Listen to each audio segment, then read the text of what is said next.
ہو ایسا بھی نہیں ہو سکتا، ایسا نہیں ہو سکتا۔ کوئی پیر ہو، کوئی رہنما ہو اور وہ نماز نہ پڑھتا ہو۔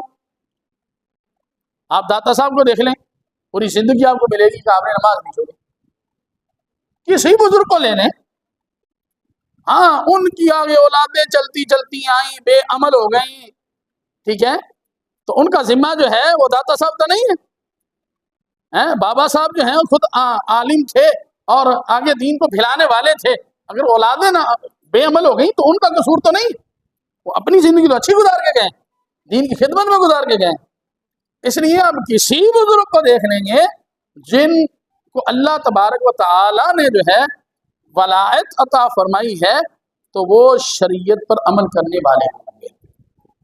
اللہ تبارک تعالیٰ نے جو مومن کی نشانیاں بیان کی ہیں، جو ولی کی نشانیاں بیان کی ہیں، اللہ والوں کی نشانیاں بیان کی ہیں، اس میں دوسرے نمبر میں اشارہ فرمایا وَيُقِيمُونَ الصَّلَاةَ، وہ کیا کرتے ہیں؟ نماز قائم کرتے، نماز کو چھوڑتے نہیں۔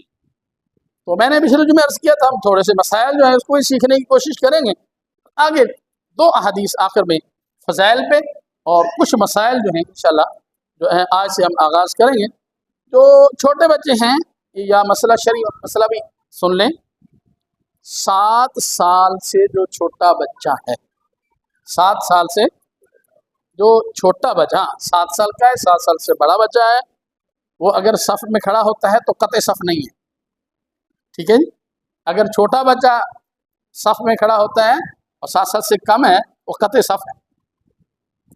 اس لیے اس چیز کا خیال رکھا کریں، جو چھوٹا بچہ نہ سمجھ ہے اس کو نہ لایا کریں، اسے گھر جو ہے سنت پڑھیں، نفل پڑھیں، اسے اپنے ساتھ جو ہے وہ بٹھائیں، اور جو ہے وہ گھر والے نماز پڑھیں، وہ ان کو اپنے ساتھ بٹھائیں، بچے کی عادت بنے۔ جب بچہ 7 سال کا ہو جائے تو پھر اسے مسجد میں لے آئیں، اور 10 سال کا ہو جائے تو نہ پڑھے تو لگائیں، شریعت کہتی ہے مار کر بھی پڑھائیں۔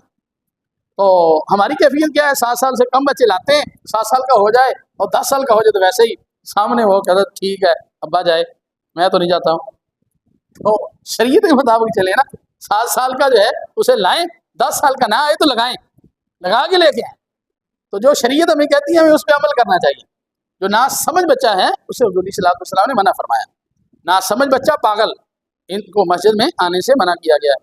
مسجد جو ہے ظاہر ہے احترام والی جگہ ہے، تو اس کے پیچھے جو ہے حضور صلی اللہ علیہ وسلم کی احادیث جو ہیں وہ موجود ہیں۔ تو نماز یاد رکھیں، سب سے پہلے جب ہم نماز کا آغاز کرتے ہیں تو تکبیر تحریمہ کہتے ہیں۔ کیا کہتے ہیں؟ تکبیر تحریمہ۔ اگر کوئی شخص تکبیر تحریمہ نہیں کہتا تو اس کی نماز کا آغاز نہیں ہوتا، یہ مسئلہ یاد رکھیں۔ اب ساتھی غلطی کہاں پہ کرتے ہیں؟ غلطی ساتھی وہاں پہ کرتے ہیں کہ جب امام صاحب ہوتے ہیں رکوع کے اندر، کہاں ہوتے ہیں؟ ہاں، مسائل بھی ذوق کے ساتھ سنا کرے نا، اس سے علم حاصل ہوتا ہے، ٹھیک ہے۔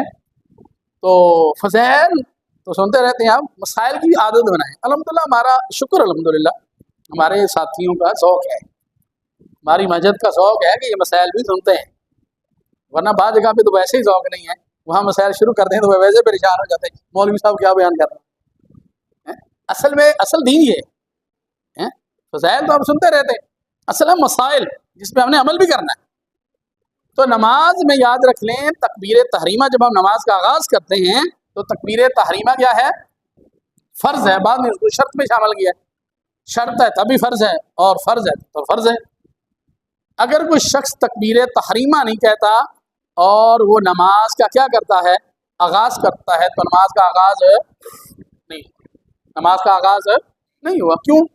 فرض رہ گیا اس کا، جب وہ فرض ہی ادا نہیں کیا تو نماز کا آغاز نہیں ہوا۔ تکبیر تحریمہ آپ نے کیسے کہنی؟ ہاں یہ یاد رکھ لیں، احناف کے نزدیک جو طریقہ کار ہے، حنفیوں کے نزدیک، کیونکہ امام صاحب کے مقلد ہیں، تو باقی اگر کوئی شافعی ہے تو انہیں مان کر کوئی عمل کرتا ہے تو ہمیں کوئی اعتراض نہیں ہے۔ اگر کوئی حنبلی ہے تو امام احمد بن حنبل کو مان کر مقلد ان کا ہے تو وہ اس پہ عمل کرتا رہے، سبحان اللہ۔ کوئی بھی ہے، کسی کے امام کا وہ مقلد ہے اور اس کے مطابق جو ہے وہ نماز پڑھتا ہے تو سبحان اللہ، پیچھے حدیث موجود ہے۔ احادیث مبارکہ موجود ہیں، سارے کسی نہ کسی حدیث پہ عمل کرتے ہیں، ہمیں کوئی اعتراض نہیں ہے۔